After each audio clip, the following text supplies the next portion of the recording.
Welcome to The Search Bar. I'm your host, Adam Sparks, and on today's episode, we sit down with Stacey Lim, Associate Professor of Audiology at Central Michigan University. Stacey shares her personal journey that led her to a career in audiology, her love of fashion as it relates to hearing accessibility, stigma surrounding hearing loss, and advice for people considering a career in audiology.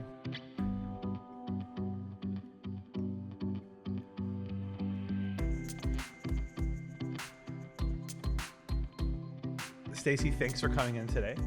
It's good to see you again, and I am excited to kind of talk with you a little bit about yourself. Oh, I'm really happy to be here. I'm really happy to be talking about myself, I guess, with you. Did you get really uncomfortable all of a sudden? Yeah, I'm not new to doing that, but okay. Well, it is. I think, a lot of times when people come in to talk about research or things that they're working on,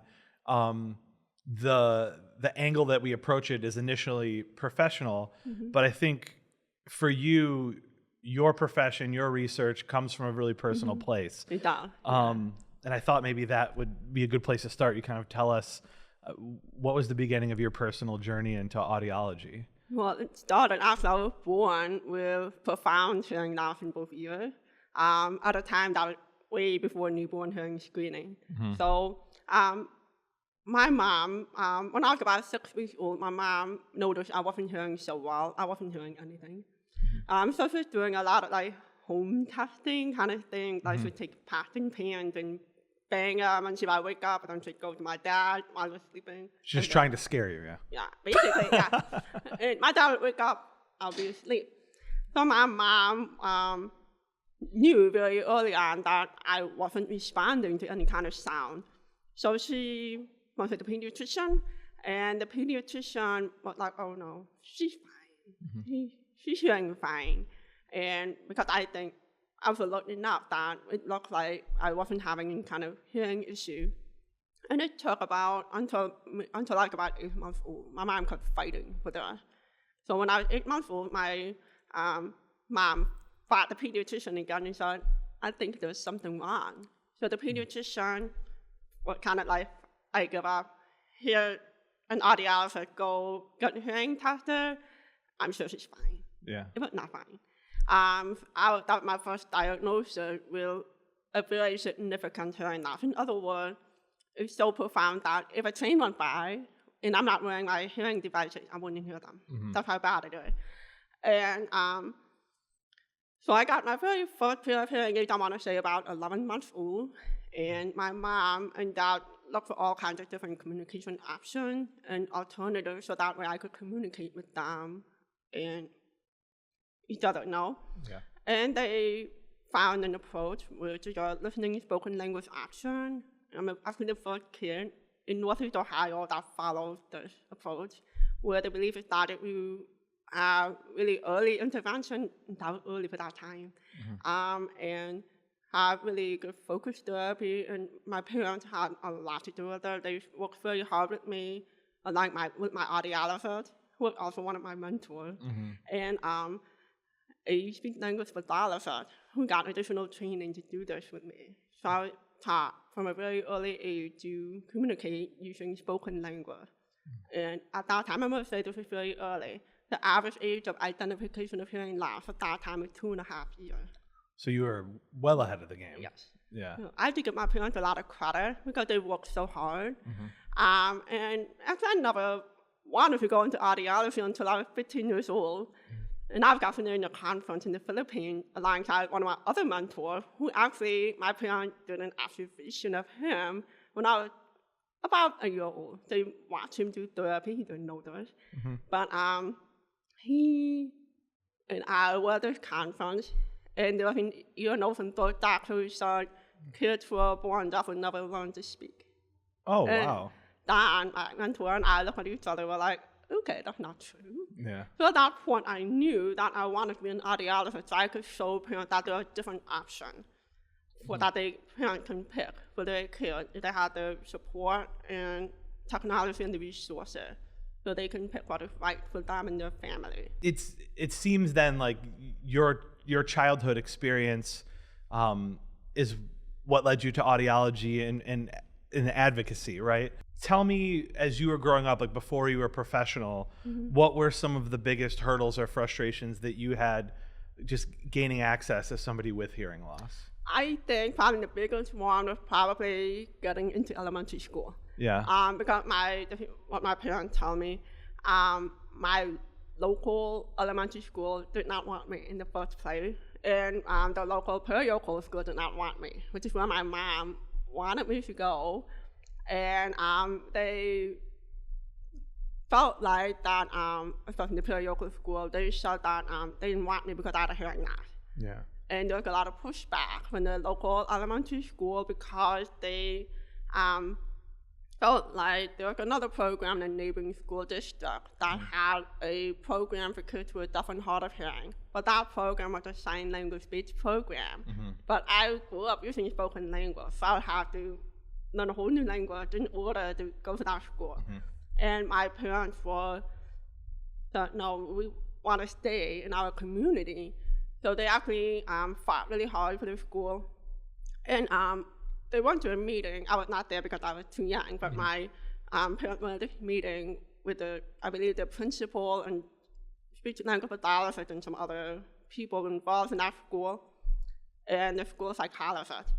And everyone like against me going to stuff with the school psychologist because it's like, no, I'll talk to her. She's smart enough. She can go for the school and she'll do well. So they actually made an agreement saying that, okay, she can go here for first grade, and if she doesn't do well, she has to go to the other school. Oh, wow. But I did really well. Yeah. So you showed them. Yeah, I showed them. I did really well.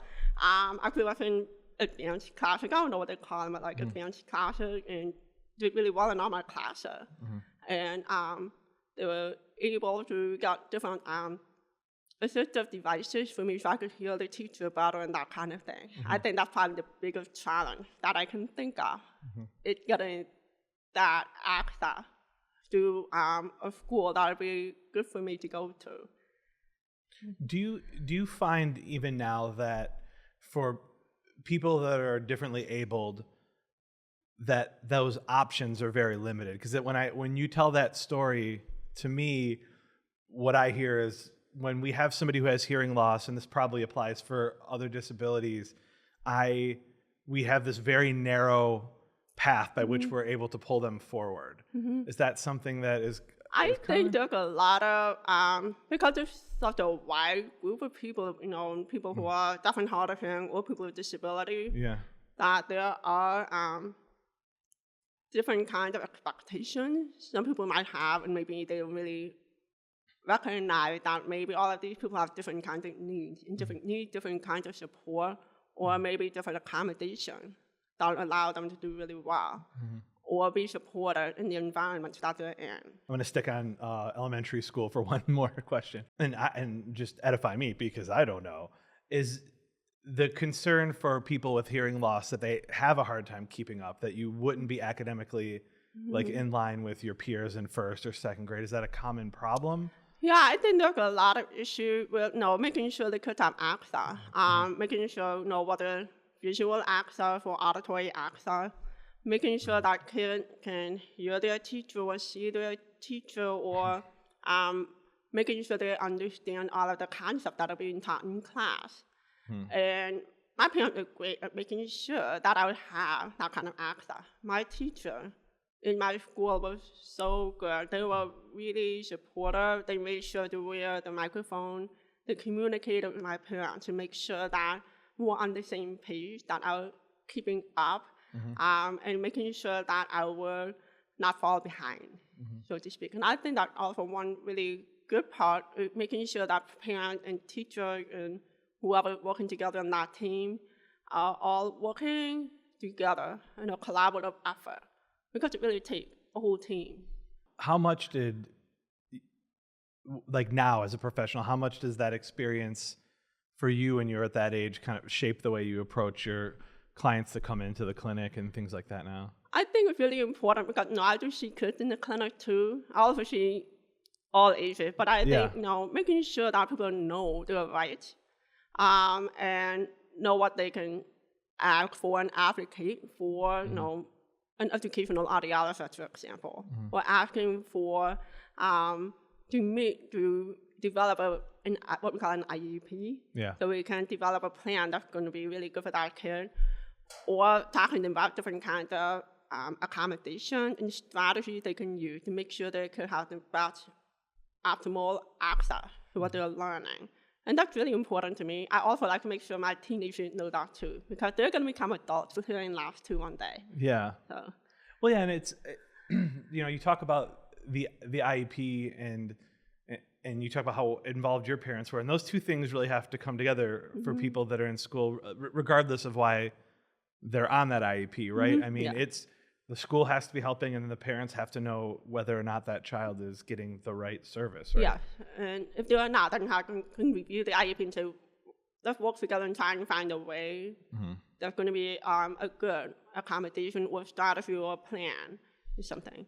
Do you find that people struggle to advocate for themselves or their children? It sounds like your parents were on it. Oh, they totally were. I think some people are not comfortable advocating. And I think that's also something we as audiologists should do. That's why I tell my students, like, we have to teach our patients to be their own best advocates. One of the best ways to do that, make sure they learn about their hearing loss. Make sure they understand their hearing loss. Making sure they understand different things, different technology or different legislation or whatever it is that's important for them to do well. They have to understand what's available for them. What do you find, where's the knowledge gap for most people when they first come in to get treatment for hearing loss? Is it the technology, or is it, like you said, is it the legislation? Like where do they typically need more knowledge?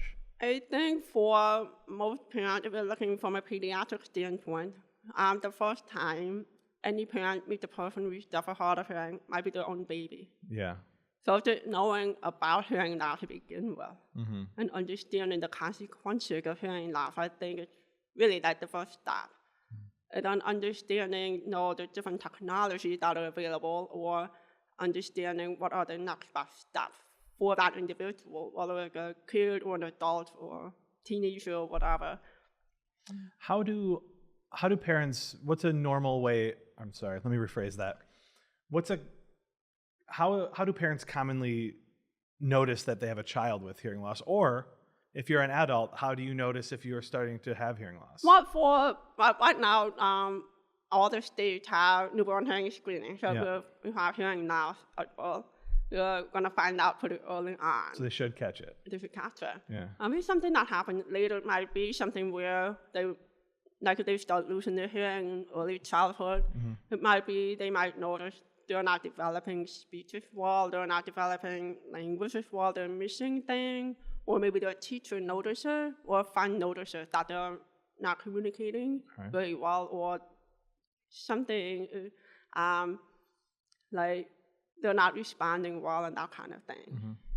And for adults, usually it might be other people you notice it. So it's like when my mother-in-law makes the TV get louder and louder over the years, and we were like, might be time. It might be, They're pretty common. What are some of the things that might surprise people that are just out in the world for folks with hearing loss? Like, what are some of the challenges that we might take for granted as a person with normal hearing? I think a lot of people have a lot of assumptions that there's an assumption happened to me a lot. I'll introduce myself and say, I'm deaf, I'm hard of hearing, and the first thing that comes out is like, I know sign language, or do you know sign language? Yeah. The thing is, we are such a diverse group that not everybody who has hearing loss or definitely hard of hearing uses sign language. And not all of them use spoken language either. Some use a combination of both. And I think that's a really big assumption, is that all of us communicate in one way, but we have such a wide range of different kinds of experiences that people don't really expect that at all. And less people with hearing loss use American Sign Language than I thought. I think I was over in the Carl Center this fall, and somebody mentioned it to me. I don't know if you know the number, but it's not as prolific in the hearing loss community as you think, or even in the deaf community. Is that correct? I think so. I don't know the number. Yeah. I think because there's so many people who lost their hearing later in life, and then with the technology we have, people might have made decisions to raise their kids using spoken language. Some might have chosen sign language or a combination of both or different kinds of things. But I think because it's such a diverse group, there's just so many ways that we communicate. Let's talk about that technology and helping people with hearing loss communicate too. What are some of the advancements that you've gotten to see throughout your career, and some of the exciting advancements that are upon us right now? Well, obviously hearing aids have changed a lot. Since I was a kid, we used to have my first hearing aid was like a box, with like a wire up to my ear, and then I wear behind the ear hearing aid now. The other advancement that we have, and also with the newer technology, there's a lot of digital processing. It used to be analog, so now it's digital, so there's a lot of things hearing aids are doing now. There's a lot of AI technology in hearing aids too, so they help with people to understand things maybe in background noise or different kinds of difficult listening environments. Cochlear implants have come a long way. I have a cochlear implant too. I got an implant when I was 18 years old. And they've come such a long way since I've gotten them, and even when they were developed back in, the 70s, 60s, 70s, they've come so far and gotten smaller. They've incorporated more different kinds of technology, so things are a lot clearer. There's a lot of work and development in cochlear implants. And then even stuff like texting. I remember when I was probably in college. I don't remember how old I was. We went to the Philippines because my mom's side, my cousin lived there, and they were texting. We didn't have texting here. So we came back with like, can you buy a phone that has texting? And the cell phone people were like, no, we don't have that here. It didn't come until like 3 years later. Oh, come on. But that's amazing. So you can communicate through texting. And now we got FaceTime, and you can turn on caption. Captioning was amazing. It kind of came up, it became a really big thing when I was in 8th grade. So all of a sudden you can watch more TV and understand what's going on. Oh, because closed captioning is on broadcast television at that point. Yeah. I mean, before that, my favorite movie was like the subtitle version of like the Magic Flute. Because now subtitles, I knew what was going on. Yeah. Weird kid, people are checking it out from like the video store. They're like, okay, here's the kid checking out like the Magic Flute. But it's because I couldn't understand it and read along. But now I can watch, turn on Netflix, or I can watch whatever's on TV. Do personal devices like that play a huge role in the technology? Because it would seem, I was in France this summer. Yeah. And Google Translate's incredible. I was just reading everything and then being able to hear back how it's pronounced. Like I imagine for people with hearing impairment, that must be massive, things like that. It's amazing. I have Google Live Transcribe on a phone. There's a similar alternative for Apple phone. Yeah. But it's amazing because I can hit a button and they'll point it to somebody and have them talk. And they'll transcribe, not 100% perfectly, but pretty well what they're saying. That came in really handy during COVID because everyone was wearing a mask. And you got like people wearing a mask behind the plexiglass. Yeah. Other story like, okay, I can't hear you because I can't hear your voice. And you've got a mask on, and it's noisy here, and I'm like, can you please repeat that? And they would repeat it for me. And it helped a lot because it made it a little bit easier to understand when the listening situation was less than optimal. Yeah, I can't imagine what an amazing step that must feel like to have, because I mean, 15 years ago. Oh no. Yeah, no shot. Not if we had to be wearing the masks over our faces. And I've never been more grateful for technology. I've never been more grateful for my hearing aid, my cochlear implant, and all the work my parents put in, because I was like, it really was a horrible experience. Everyone covered up and can't hear as well because the masks filter out Were sound. Zoom meetings, like virtual meetings, difficult? Oh, yeah, because there's a lot of lag time too. Yeah. And some people like turn off their screen and the captioning wasn't really great at that time. It's better now. Yeah. Or some people have like, you will see like their eyes end up with nothing down here. Then people are like talking over each other. It was a mess. Yeah.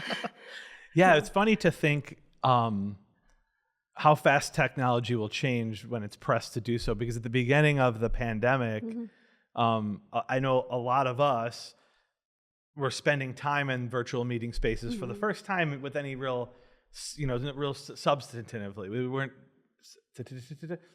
I was stuttering my way through that one. We weren't using them as much before, and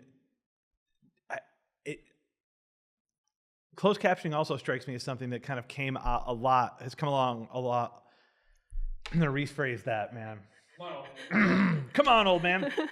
Closed captioning also strikes me as something that really came a long way in the last 5 years, right? Like the technology that I know we use in this building, it has just it's evolved so rapidly, and it's become such a good accessibility tool that you almost expect it now, which I imagine also feels good for people in the hearing loss community, just because I don't have hearing loss, and when I see things that don't have closed captioning now, I'm like, what are you doing? Wait. I want to read it. Yeah, it's great. Or we're somewhere like at a restaurant that got all the TV. Yeah. You want to know what's going on too. Right? Yeah. Absolutely. I mean, the TV in my living room has it on all the time, and no one in my house currently has any hearing loss.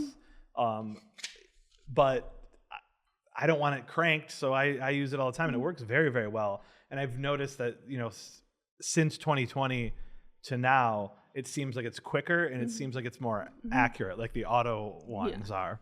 Yeah, I think they're probably using some AI technology and some of that as well, I think. But I think, it really opened up a lot more in terms of understanding what's going on in the world. And also, by the way, I don't use it very often because I can use the phone with most people. There are some apps you can use. So if you make a phone call, you can have a caption too. Oh, just read while you're talking? Yeah. Oh, I need to get my grandmother that. Yeah, I'll give you the link. Oh, you'll have to give me because my grandmother, I almost exclusively text her during the week, because when she picks up the phone, it's just all bets are off.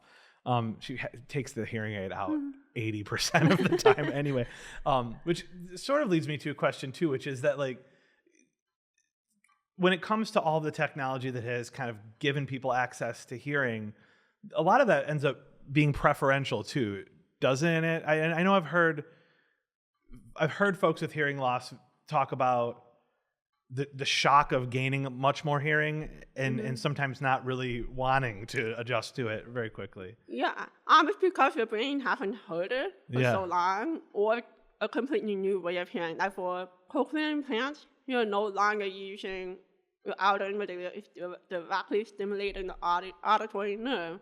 There's all electrical signal. Your brain is like, well, this is really different. It sounds different, and I've got to figure out how to make it sound like people or music or whatever. When I got my implant and I got turned on, it sounded like R2D2. Yeah. So it was a little weird and a little frustrating in the beginning, I'm not going to lie.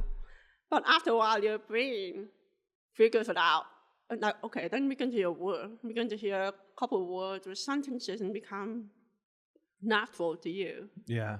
But a lot of that has to do also being making that effort to wear your hearing technology, whether you're hearing aid or a cochlear implant, and practicing with that. Whether that's I'm going to turn on the TV and I'm going to practice listening without caption, or I'm going to practice with somebody, or I'm going to practice on using a computer program. There are different ways people practice. And I did, my mentor, Don, who I talked about, he named Don Goldberg, he an audiologist, an SLP, an auditory verbal therapist.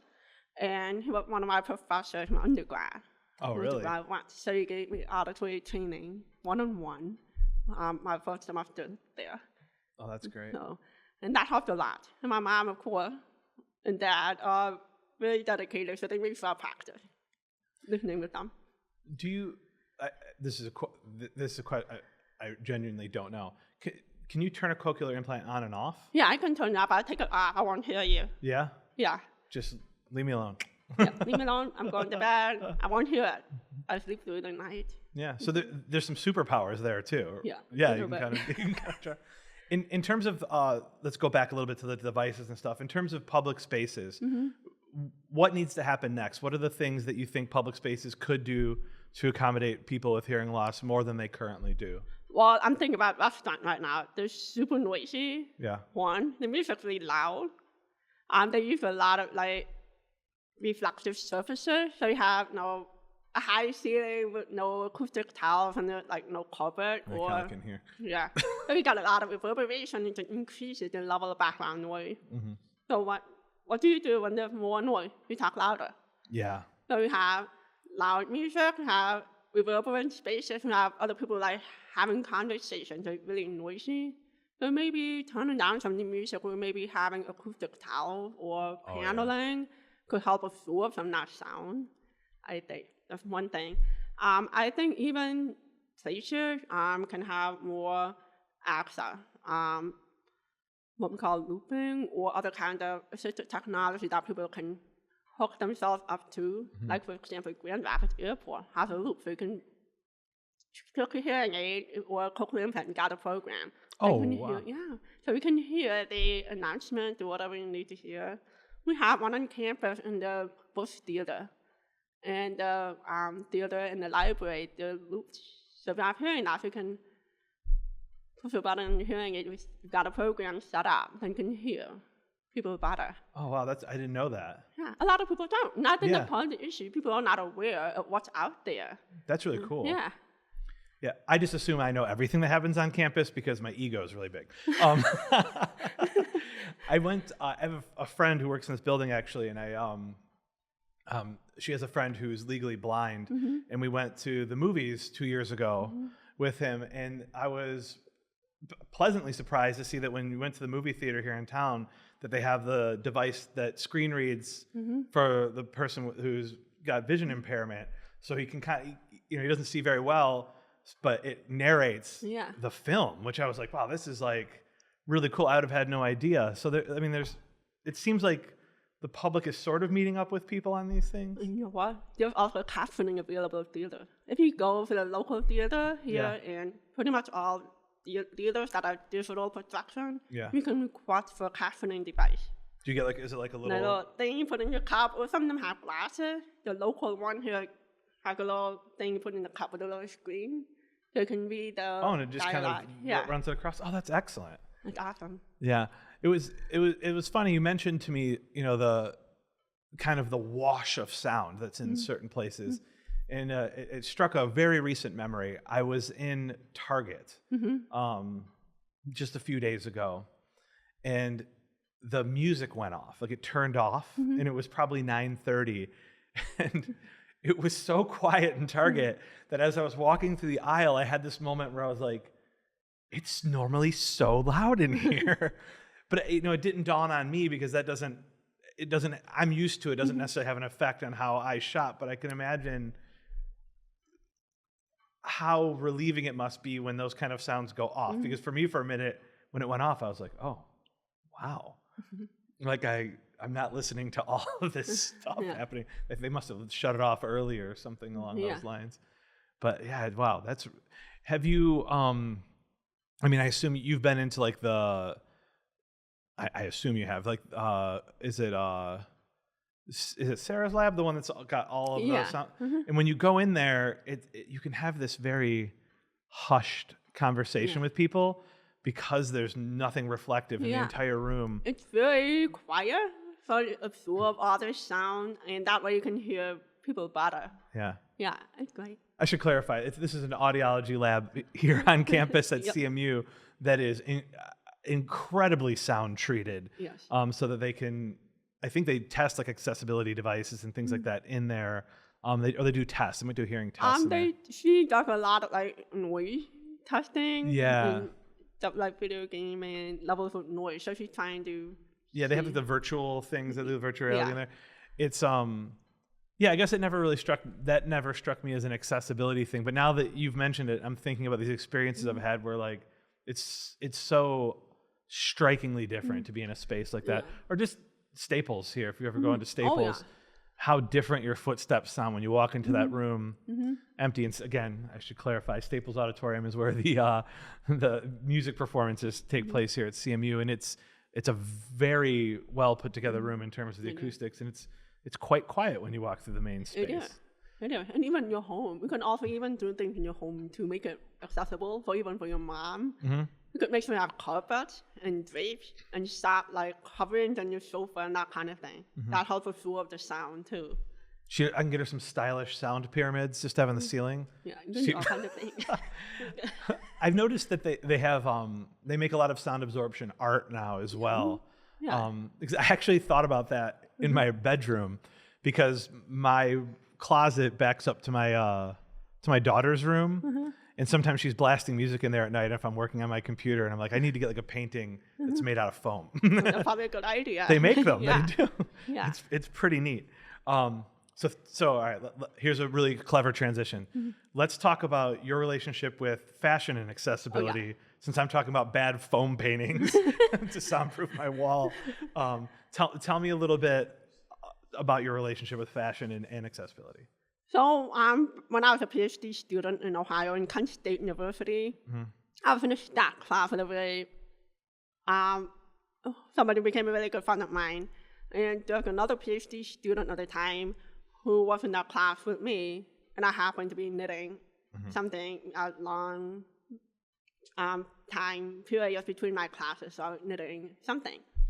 So of course, being fashion, she asked me more about what I was doing, and we became really good friends. And we wound up liking each other a lot. And Tamika and I were like, well, we like each other, but you're in fashion and I'm in audiology. How do we do something together? And our first original project was to look at teenagers who had hearing loss and the kind of what they wanted out of their hearing devices in terms of sound or the way they look. So we did that study, interviewed a bunch of teenagers, and we had them design their ideal hearing devices. We got kids who wanted like really invisible stuff. And we had kids who were like, okay, let's bring like all that, let's be like Bessie Johnson and have LED lights and all kinds of wild stuff on there. Just gold. Bold, and I'm like, I'm that kind of person too. Big Nautilus. Yeah, I love fashion. But anyway, so we checked out, we presented at a fashion symposium on fashion and health. And while we're there, we listened to a talk about fashionable prosthetic devices like leg or limb and that kind of thing. And we're like, I think maybe they're more than just hearing aids. So we started looking to see what's out there in terms of accessible fashion or really cool looking stuff for people who have disability. And we found there's a market, really like niche market for people who are, who are wheelchair users. There's a few designers or there are people who are 3D printing them or making really incredible sculpted artificial limbs and that kind of thing. So we started planning, looking more into it, like, no, maybe you should have a museum exhibition. So we actually made one. We started in Ohio. There's a school of fashion at my alma mater there. And we had an amazing museum exhibition. We had like cane, we had wheelchair devices, we had limb, hearing aids, of course, and cochlear implants, and clothing for people who have different kinds of physical disability. I then brought it up here to CMU a few years later. Wow. And I think it's so important because, fashion is how we express ourselves. Yeah. What we see, what we want to show the world who we are. It's a very visible, tangible thing for us. And for me, like a person hearing aid, I grew up with beige hearing aid. Yeah. Beige, boring. I mean, I don't think I'm a boring person. I like a lot of look color. at the look at the purple. Look at the colors. Yeah, I love color. I was so excited. I was 18 years old when I got my first pair of non-beige hearing aids, and they were purple. Oh, it was amazing. Must have felt great. Oh, it felt great. Yeah. And I have silver now, but then I have like fun earmuffs for the sparkly. They've got a little bling in them. So why shouldn't I also show off my hearing loss? It's part of me. That's awesome. I mean, what you wear is the first way you communicate with people a lot of times, right? Yeah. I mean, it might be your smile, but a lot of times you're saying something, right? Yeah. Definitely. Yeah, I'm usually saying I want to disappear into a forest with all my earth tones, but Well, you got cool glasses. I try. We were talking about glasses yeah. when you first came in. Yeah, I mean, that is something.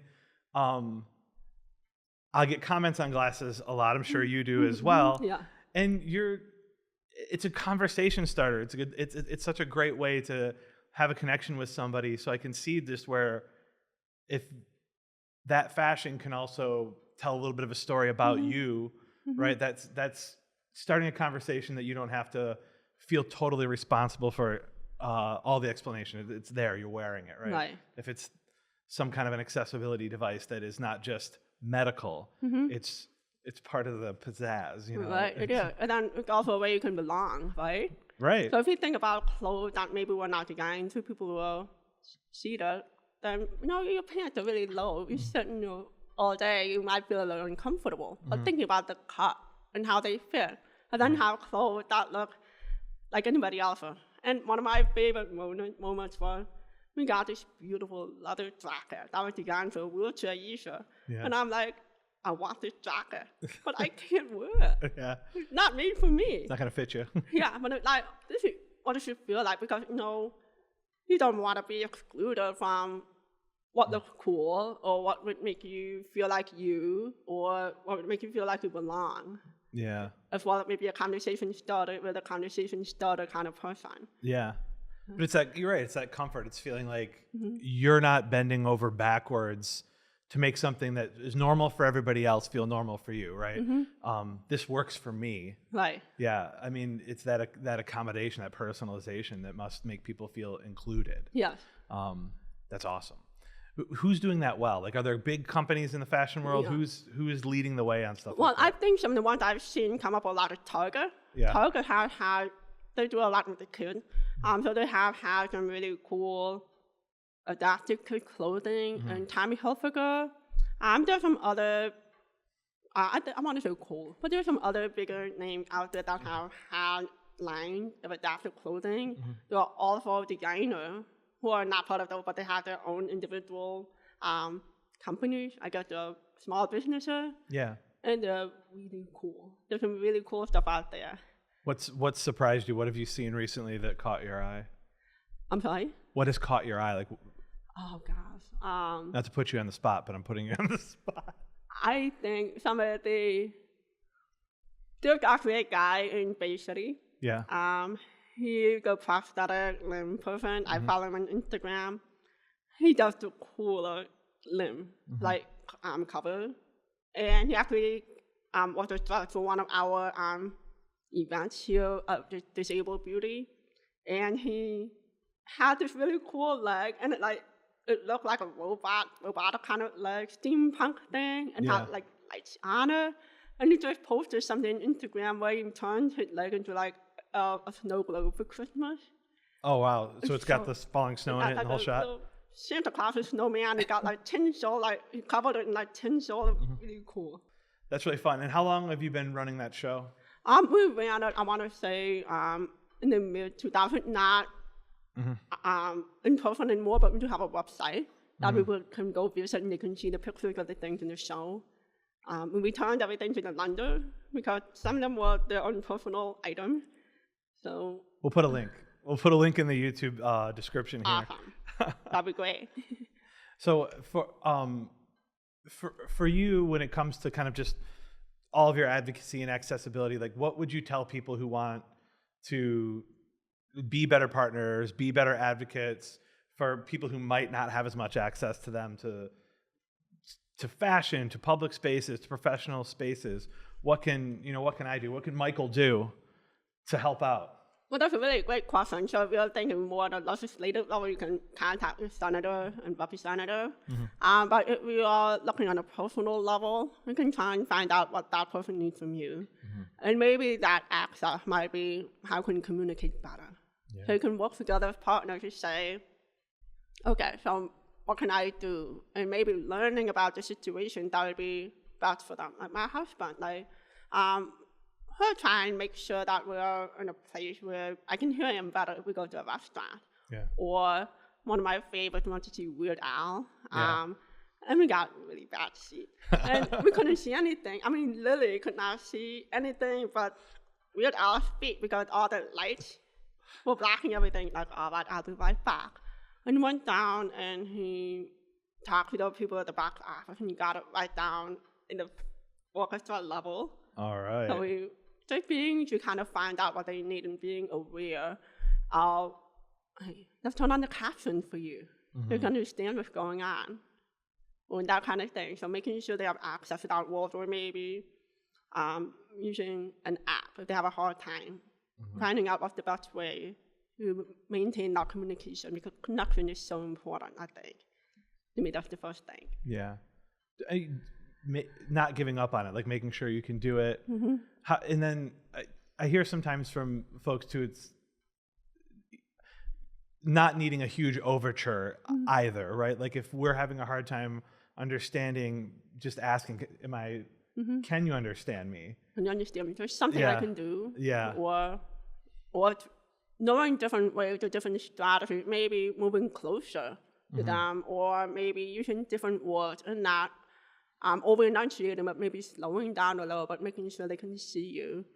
We want to make sure, or maybe moving to a quieter area. Yeah. And just kind of seeing what you can manipulate to make sure they can communicate well. So.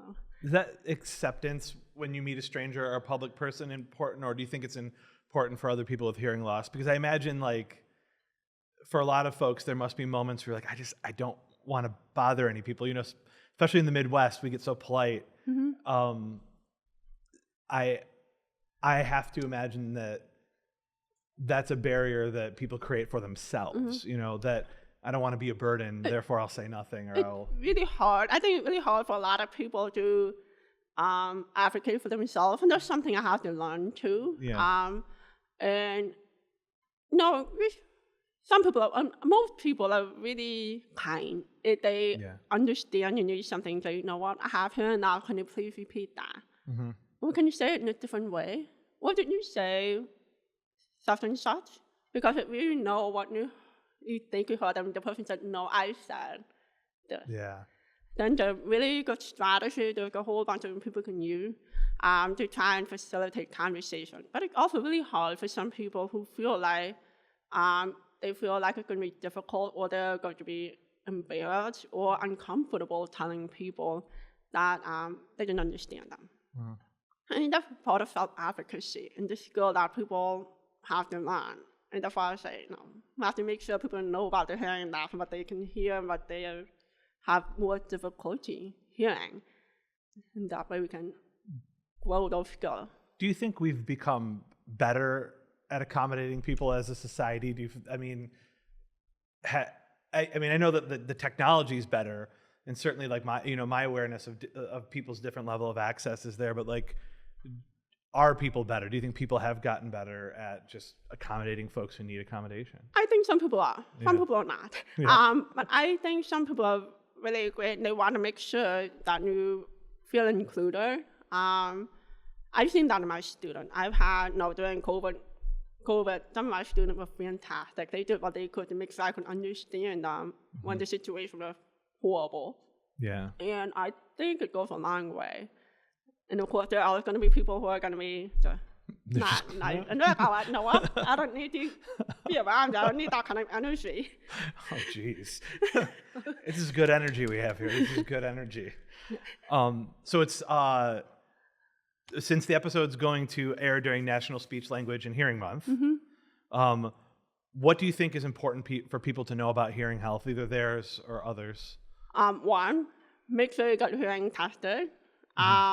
Sometimes, it gets overlooked a lot. We always say, change your smoke detector battery once a year, get your eye checked, but hearing often overlooked. And I think because it's for a lot of people, it really gradual over time. Yeah. That people don't notice their hearing is going, get hearing tested. I think that's one. Also, I'm not an expert in hearing contribution like my colleague is, but With hearing protection, protect what you have. Your hair cells are not going to grow back. Protect them. So that's what I would recommend. Yeah, why can't we get some of those frog cells in there? We can grow them back. One day. One day. I don't know. I'll probably be there before that happens. Maybe not. Maybe not. We'll see. So you've talked about kind of your journey and having parents who are really great advocates, and then having early school teachers be great, and then having these mentors in college.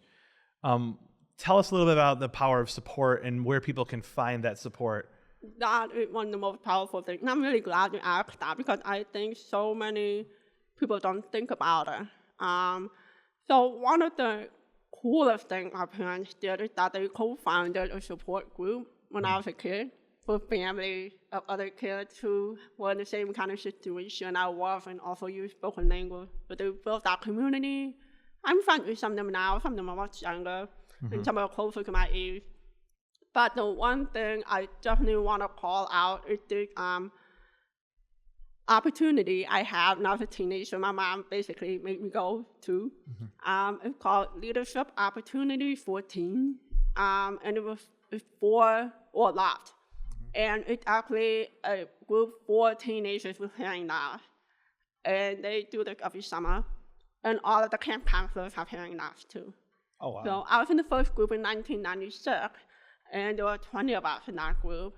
And you know what? I mean, I've always been comfortable with my hearing loss, but it's like amazing to have other teenagers the same age as me who are going through the same thing that I was in high school, or think about college, accommodation, or later on work, and that kind of thing. And it is such an amazing program, because I learned a lot about advocacy and how to advocate for myself, because that's one thing they taught. And that's one thing they teach in the program, just self-advocacy for teenagers. And then, but out of that, we also have lifelong friends. And then I've been fortunate enough since 2013 to be a camp counselor several times. And being on the other side of it, you can see that transformation that these teenagers go through. Some of them still text me or Facebook message me or Instagram me or whatever. And it is such an empowering program. And I think it's really important, because if you are the only kid in your school of hearing loss, and you feel like nobody knows what I'm feeling, so making sure that families have that connection, whether it's through LAFT or maybe a local organization or something, or national organization that can connect you with those people. And that's something I try to do here too. It's so huge I think for anything that you might be going through, that as supportive as your husband or your parents might be, if you have an ailment or a situation or something you've been through that's somewhat unique, knowing you're not alone just in and of itself is such a massively empowering feeling to go, I'm not on an island at any point. So I appreciate what you said there. You did also mention other audiologists, who have some hearing loss, and I was curious what you might recommend to younger people who have hearing loss themselves, who would like to be on a similar journey to you. They're inspired by the help they've got, so how can they carry that forward? Okay. First, don't let anyone tell you can't be an audiologist. Number one.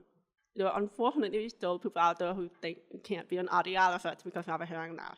Second, make sure you go to a program that will support you and help you, in a program that is willing to work with you on the accommodation you might need in clinic, or maybe a microphone, or in the class, like maybe a note taker, or whatever kind of accommodations are reasonable for you. So make sure you connect with other audiologists who have hearing loss. There's a lot of us out there. Yeah. We'll help you. I think that's awesome. I know that I didn't have any accessibility things to overcome to be in my career, but whenever I'm talking to like younger people who want to do it, and I can put them in the right direction, which is usually don't get into creative media, go to business school. I'm kidding. I appreciate you. I think it's really interesting. When we met this fall and we got a chance to talk over in the Carl Center for the Carl Center video, I thought you were pretty inspirational then, but after an hour-long conversation versus our 8-minute one, awesome. I'm so glad you came in. Thank you. It's good to meet you again. Yeah. Thank you so much. This was a lot of fun. Yeah, thank you. Thanks for stopping by the search bar. Make sure that you like and subscribe so that you never have to search for another episode.